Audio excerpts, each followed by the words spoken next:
നമ്മൾ സാധാരണയായി പുട്ടുണ്ടാക്കാൻ മാത്രം ഉപയോഗിക്കുന്ന ഈ പുട്ടുകുറ്റി കൊണ്ട് ഇത്രയും അധികം കാര്യങ്ങൾ ചെയ്യാമെന്ന് നിങ്ങൾക്കറിയാമോ? പുട്ടുണ്ടാക്കി കഴിഞ്ഞാൽ അടുക്കളയിൽ വെറുതെ ഇരിക്കുന്നവനെ കൊണ്ട് വേറെയും ഒരുപാട് ഉപയോഗങ്ങളുണ്ട്. വളരെ എളുപ്പത്തിൽ ചെയ്യാൻ പറ്റുന്ന, ദിവസവും അടുക്കളയിൽ ഉപകാരപ്പെടുന്ന കുറച്ച് കിടിലൻ ടിപ്സുകളാണ് ഇന്ന് ഞാൻ കാണിച്ചു തരുന്നത്. ഇതിൽ ചിലത് നിങ്ങൾ ആദ്യമായിട്ട് കാണുന്നതും ആകാം. അപ്പോൾ എല്ലാവരും വീഡിയോ സ്കിപ്പ് ചെയ്യാതെ മുഴുവനായും കാണണേ. വെച്ചുകുത്തിയില്ലാതെ എണ്ണക്കുപ്പിയിൽ എണ്ണ ഒഴിക്കുക എന്ന് പറയുന്നത് ചെറിയൊരു ടാസ്ക് തന്നെയാണല്ലേ. അപ്പോൾ ഇതുപോലെ പുട്ടുകുറ്റി ഉപയോഗിച്ച് ഒഴിച്ചു കൊടുക്കുകയാണെന്നുണ്ടെങ്കിൽ ഒരു തുള്ളി എണ്ണ പോലും പുറത്തു പോകാതെ നല്ല സേഫായിട്ട് എണ്ണ മുഴുവൻ എണ്ണക്കുപ്പിയിലേക്ക് ആക്കി എടുക്കാൻ പറ്റും. ഇങ്ങനെ എടുക്കുമ്പോൾ ശ്രദ്ധിക്കേണ്ട പ്രധാനപ്പെട്ട ഒരു കാര്യം എന്താണെന്ന് വെച്ച് കഴിഞ്ഞാൽ, പുട്ടുകുറ്റിയിൽ ഒരു തുള്ളി വെള്ളത്തിൻ്റെ അംശം പോലും ഉണ്ടാവാൻ പാടില്ല. എല്ലാവർക്കും അറിയാലോ, വെള്ളത്തിൻ്റെ അംശം ഉണ്ടെങ്കിൽ നമ്മുടെ എണ്ണ കാറിപ്പോവാനായിട്ടുള്ള ചാൻസ് ഉണ്ട്. ഞാൻ കുക്കറിൽ ഓരോന്ന് വേവിച്ചെടുക്കുന്ന സമയത്ത് തന്നെയാണ് ഈ ചെറിയ ടിപ്സും ചെയ്യാറ്. അല്ലാതെ ചെയ്യുന്നത് കൊണ്ടും കുഴപ്പമൊന്നുമില്ല, നമുക്ക് ടൈമും ഗ്യാസും ഒരുപോലെ സേവ് ചെയ്യാനായിട്ട് പറ്റും.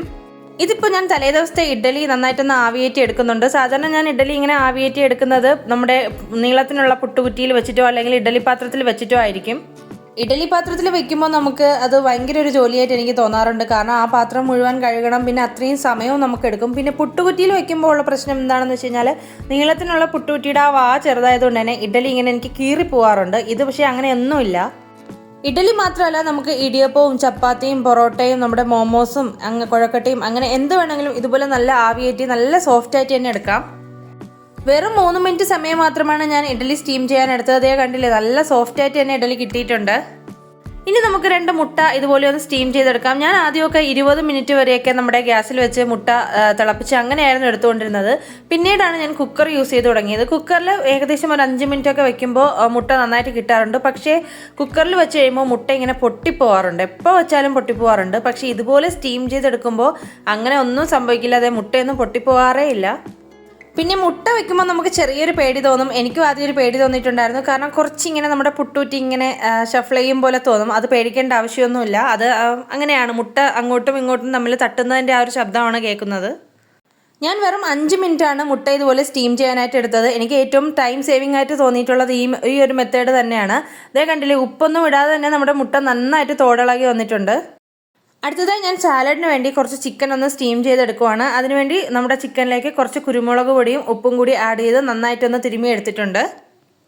ഇതിന് മുന്നേ വരെ ഞാൻ സാലഡ് ഉണ്ടാക്കിക്കൊണ്ടിരുന്നപ്പോൾ ചിക്കൻ നമ്മുടെ കുക്കറിൽ വെച്ച് 1-2 വിസിലൊന്ന് വേവിച്ചെടുക്കുകയാണ് ചെയ്തിട്ടുണ്ടായിരുന്നത്. പക്ഷേ അതിൻ്റെ കൂടെ എന്തായാലും ഒരു വെള്ളവും ഉണ്ടായിരിക്കും. പക്ഷേ ഇതുപോലെ സ്റ്റീം ചെയ്തെടുക്കുമ്പോൾ നമുക്ക് വെള്ളമൊന്നും ഇല്ലാതെ തന്നെ ചിക്കൻ നന്നായിട്ട് വെന്ത് കിട്ടും. എനിക്കിവിടെ 5 മുതൽ 7 മിനിറ്റ് വരെ എടുത്തായിരുന്നു ചിക്കൻ വേവിക്കാനായിട്ട്. ഞാൻ പിന്നെ ചെറിയ കഷ്ണങ്ങളാക്കിയാണ് ഇട്ട് കൊടുത്തിട്ടുള്ളത്. നിങ്ങളുടെ കഷ്ണത്തിൻ്റെ വലിപ്പം അനുസരിച്ച് അതിൻ്റെ സമയവും അങ്ങോട്ടും ഇങ്ങോട്ടും വ്യത്യാസപ്പെടും. ദേ കണ്ടില്ലേ, ചിക്കൻ നന്നായിട്ട് വെന്ത് കിട്ടിയിട്ടുണ്ട്. ഇനി നമുക്ക് കുറച്ച് ഏത്തപ്പഴം പുഴുങ്ങിയെടുക്കാം. അതിനായിട്ട് ഒരു പഴം ചെറിയ 3-4 കഷ്ണങ്ങളാക്കി ഇതുപോലെ ഇട്ട് കൊടുത്താൽ മതി. ഇങ്ങനെ ചെയ്യുമ്പോൾ നിങ്ങളെപ്പോലെ തന്നെ എനിക്കും ഒരു സംശയം ഉണ്ടായിരുന്നു ആദ്യമൊക്കെ. നമ്മൾ കുക്കറിൽ വെച്ചിരിക്കുന്ന സാധനങ്ങൾ വെന്ത് കിട്ടുമോ എന്ന്, അതായത് പയറോ കടലയോ അരിയോ എന്താണെന്ന് വെച്ച് കഴിഞ്ഞാൽ അതിങ്ങനെ വെന്ത് കിട്ടുമോ എന്നുള്ളൊരു ഡൗട്ട് ഉണ്ടായിരുന്നു. പക്ഷേ അതും നന്നായിട്ട് വെന്ത് കിട്ടും. ഈ പുട്ടുകുറ്റിയുടെ ഉപയോഗം കഴിയുമ്പോൾ ഞാൻ കുക്കറിൻ്റെ വിസിലെടുത്ത് തിരിച്ച് അതുപോലെ വെച്ച് കൊടുക്കാറുണ്ട്. പിന്നെ ഓണസ്റ്റ്ലി എനിക്ക് ആദ്യം ഇതുപോലെ വേവിച്ചെടുക്കാനായിട്ട് നല്ല പേടിയായിരുന്നു. കാരണം കുക്കർ കുറച്ച് ഡേഞ്ചർ ആണല്ലോ. അപ്പോൾ ഇങ്ങനെ വേവിച്ചെടുക്കുന്നത് കൊണ്ട് അതിൻ്റെ പ്രഷർ കറക്റ്റ് പോവാതെ എന്തെങ്കിലും പറ്റുമെന്ന്. പക്ഷേ അങ്ങനെയൊന്നുമില്ല. പിന്നെ കുക്കർ എപ്പോഴായാലും നമ്മൾ അത് ഏത് രീതിയിലായാലും ഉപയോഗിക്കുമ്പോൾ നന്നായിട്ട് സൂക്ഷിച്ച് തന്നെ ഉപയോഗിക്കുക. അപ്പോൾ ഇത് വെറും 5 മിനിറ്റ് കൊണ്ട് നമ്മുടെ പഴം നന്നായിട്ട് ബോയിലായി കിട്ടിയിട്ടുണ്ട്.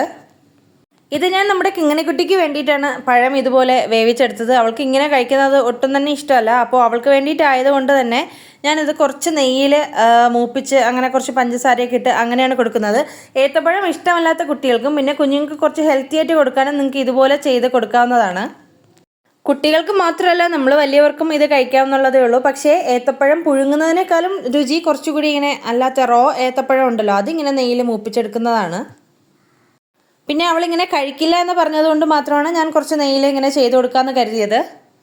കിങ്ങിണിക്കുട്ടിക്ക് സാധാരണ സ്കൂളിൽ സ്നാക്സ് ആയിട്ട് കൊടുത്തു വിട്ടുകൊണ്ടിരുന്നത് നമ്മുടെ ബേക്കറി ഐറ്റംസ് തന്നെയാണ്. പിന്നെ ഇടയ്ക്ക് എന്തെങ്കിലും ഫ്രൂട്ട്സും കൊടുത്തു വിടുമായിരുന്നു. കഴിഞ്ഞ ദിവസം സ്കൂളിൽ നിന്ന് മെസ്സേജ് വന്നിട്ടുണ്ടായിരുന്നു, ഇനി മുതൽ ഹെൽത്തി സ്നാക്സ് തന്നെ കൊണ്ടു ചെല്ലണം, ബേക്കറി ഐറ്റംസ് ഒന്നും പറ്റില്ലെന്ന്. അതിനുവേണ്ടിയാണ് ഞാൻ ഇങ്ങനെ ഉണ്ടാക്കിയത്. തീർച്ചയായിട്ടും അത് നല്ലൊരു തീരുമാനം തന്നെയാണ്. കാരണം നമ്മുടെ മക്കളല്ലാതെ ഇപ്പോൾ ഹെൽത്തി ആയിട്ടുള്ള ഫുഡൊന്നും കഴിക്കൽ കുറവാണ്. കൊടുത്താലും നിർബന്ധിച്ചാലും ഒക്കെ കഴിക്കാൻ വലിയ പാടാണ്. അപ്പോൾ സ്കൂളിൽ കൊണ്ടുപോകുമ്പോൾ അവരെന്തായാലും അത് കഴിച്ചോളുമല്ലോ. പിന്നെ ഇതിലേക്ക് കുറച്ച് പഞ്ചസാരയും കൂടി ചേർത്ത് കൊടുത്താൽ കുറച്ചൊന്ന് കാരമലൈസ്ഡ് ആ ഒരു ഫ്ലേവർ കിട്ടും. അടുത്തതായി ഞാൻ കുറച്ച് കടല സ്റ്റീം ചെയ്തെടുക്കുന്നുണ്ട്. ഇത് ഞാൻ വേവിച്ച് ഫ്രീസ് ചെയ്ത് വെച്ചിരുന്ന കടലയാണ്. അപ്പോൾ കിങ്ങിണിക്കുട്ടിക്ക് സ്കൂളിലത്തേക്ക് കൊടുത്തുവിടാൻ വേണ്ടി ആവശ്യത്തിന് വളരെ കുറച്ച് അവൾക്ക് വേണ്ടി മാത്രം എടുത്ത് സ്റ്റീം ചെയ്യുന്നുണ്ട്. ഇതൊരു 2-3 മിനിറ്റ് ആയപ്പോൾ തന്നെ നന്നായിട്ട് സ്റ്റീമായിട്ട് കിട്ടിയിട്ടുണ്ടായിരുന്നു. ഇതുപോലെ എല്ലാ പയറുവർഗ്ഗങ്ങളും നമ്മുടെ കോണും ഒക്കെ നല്ല ഈസി ആയിട്ട് തന്നെ വളരെ പെട്ടെന്ന് ഇതുപോലെ സ്റ്റീം ചെയ്തെടുക്കാനായിട്ട് കഴിയും. അപ്പോൾ നമ്മുടെ കിങ്ങിണിക്കുട്ടിയുടെ ഇന്നത്തെ സ്നാക്സ് ബോക്സ് റെഡി ആയിട്ടുണ്ട്. ഇത് കണ്ടു കഴിഞ്ഞാൽ അവൾക്ക് ഒട്ടും തന്നെ ഇഷ്ടപ്പെടില്ല. കാരണം ഏത്തപ്പഴവും കടലയും രണ്ടും അവൾക്ക് തീരെ ഇഷ്ടമല്ലാത്ത സാധനങ്ങളാണ്. പിന്നെ ഞാൻ ഈ ഇടയായിട്ട് തേങ്ങ തിരുമ്മി ഫ്രീസ് ചെയ്യാറുണ്ട്. കാരണം എനിക്ക് തേങ്ങ തിരുവൽ കുറച്ച് ഇഷ്ടമല്ലാത്തതും മടിയുള്ളതുമായ ജോലിയായതുകൊണ്ട് എന്തെങ്കിലും ഒരു ദിവസം ആഴ്ചയിൽ തേങ്ങ തിരുമ്മി ഇതുപോലെ ഫ്രീസ് ചെയ്ത് വെക്കും. പക്ഷേ ഞാൻ ആവശ്യത്തിന് പുറത്തെടുത്ത് വെക്കാനായിട്ട് പെട്ടെന്ന് മറന്നു പോകാറുണ്ട്. അപ്പോൾ ഇതുപോലെ ഒന്ന് സ്റ്റീം ചെയ്തെടുക്കുകയാണെന്നുണ്ടെങ്കിൽ വെറും ഒരേ 1 മിനിറ്റ് കൊണ്ട് തന്നെ നമ്മുടെ തേങ്ങ നമ്മൾ ഫ്രഷായിട്ട് തിരുമിയതുപോലെ കിട്ടും. പിന്നെ ചില പലഹാരങ്ങൾ ഉണ്ടാക്കാൻ തേങ്ങ ഇതുപോലെ ചെറുതായിട്ടൊന്ന് സ്റ്റീം ചെയ്തെടുക്കുന്നത് നല്ലതാണ്. ഇലക്കറികൾ ശരിക്കും പറഞ്ഞാൽ ഒന്നിലധികം ദിവസം ഫ്രിഡ്ജിൽ വെച്ച് കഴിക്കാൻ പാടില്ല എന്നാണ്. എന്നാലും ചില ദിവസം ഉണ്ടാക്കുമ്പോൾ കുറച്ചധികം ആവാറുണ്ട്. അപ്പോൾ ഞാൻ സാധാരണ അത് ഒന്നും കൂടി ചൂടാക്കുകയാണ് ചെയ്യുന്നത്. അങ്ങനെ ചൂടാക്കുമ്പോൾ ഒരു കുഴഞ്ഞൊരു പരുവത്തിൽ എനിക്ക് കിട്ടാറുണ്ട്. പക്ഷേ ഇതുപോലെ സ്റ്റീം ചെയ്തെടുത്തു കഴിഞ്ഞാൽ നല്ല ഫ്രഷായിട്ട് തന്നെ ഇലക്കറി നമുക്ക് കിട്ടും. ഇതൊക്കെ വെറും 2-3 മിനിറ്റ് മാത്രം സ്റ്റീം ചെയ്തെടുത്താൽ മതിയാകും. നമ്മുടെ ചീരത്തോരൻ നല്ല ഫ്രഷായിട്ട് തന്നെ കുഴയാതെ തന്നെ കിട്ടിയിട്ടുണ്ട്. ഇനി ഞാനൊരു ABC ജ്യൂസ് ട്രൈ ചെയ്ത് നോക്കാൻ വേണ്ടി ആപ്പിളും ക്യാരറ്റും ബീട്രൂട്ടും ഒന്ന് സ്റ്റീം ചെയ്തെടുക്കാൻ എടുത്തിട്ടുണ്ട്. ഇത് ഏകദേശം 5 മിനിറ്റോളം സ്റ്റീം ചെയ്തെടുക്കണം. കാരണം ക്യാരറ്റിനേക്കാളും ബീട്രൂട്ടിന് കുറച്ചുകൂടി ഒരു വേവ് ഉള്ളതുകൊണ്ട് 5 മിനിറ്റെങ്കിലും വേണം. പിന്നെ എല്ലാം നമ്മൾ സ്റ്റീം ചെയ്യുമ്പോൾ ഇതുപോലത്തെ മറ്റേ ആ ചില്ലിട്ട് കൊടുക്കേണ്ട കാര്യമല്ല. ചില സാധനങ്ങൾക്ക് മാത്രം ചില്ലിട്ട് കൊടുത്താൽ മതിയാവും. എനിക്ക് ഏകദേശം 8 മിനിറ്റോളം ഇത് സ്റ്റീം ചെയ്യാൻ എടുത്തിട്ടുണ്ടായിരുന്നു. ഇങ്ങനെ സ്റ്റീം ചെയ്യുമ്പോഴുള്ള ഗുണം എന്താണെന്ന് വെച്ച് കഴിഞ്ഞാൽ നമ്മൾ കുക്കറിൽ വേവിച്ചെടുക്കുമ്പോൾ ആ ഒരു വെള്ളം നമ്മൾ മിക്കവാറും കളയേണ്ടി വരും. ഇങ്ങനെ എടുക്കുമ്പോഴത്തേക്ക് കുറച്ച് വെള്ളം സൈഡിൽ കൂടെ വളരെ കുറച്ച് വെള്ളം മാത്രമേ പോവുള്ളൂ. ബാക്കിയെല്ലാം നമുക്ക് പോഷകഗുണങ്ങളെല്ലാം അതുപോലെ തന്നെ കിട്ടും. അപ്പോൾ ഇതൊക്കെയാണ് പുട്ടുകുറ്റി കൊണ്ട് ഞാൻ എൻ്റെ കിച്ചണിൽ ചെയ്യുന്ന എനിക്കറിയാവുന്ന ടിപ്സ്. നിങ്ങൾക്ക് ഇതിൽ കൂടുതൽ എന്തെങ്കിലും അറിയാമെങ്കിൽ തീർച്ചയായിട്ടും കമൻറ്റ് ചെയ്യുക. ഇന്നത്തെ വീഡിയോ എല്ലാവർക്കും യൂസ്ഫുൾ ആയെന്ന് വിചാരിക്കുന്നു. വീഡിയോ ഇഷ്ടപ്പെട്ടാൽ എല്ലാവരും സപ്പോർട്ട് ചെയ്യണേ. അപ്പോൾ അടുത്ത വീഡിയോയിൽ കാണും വരെ ബൈ.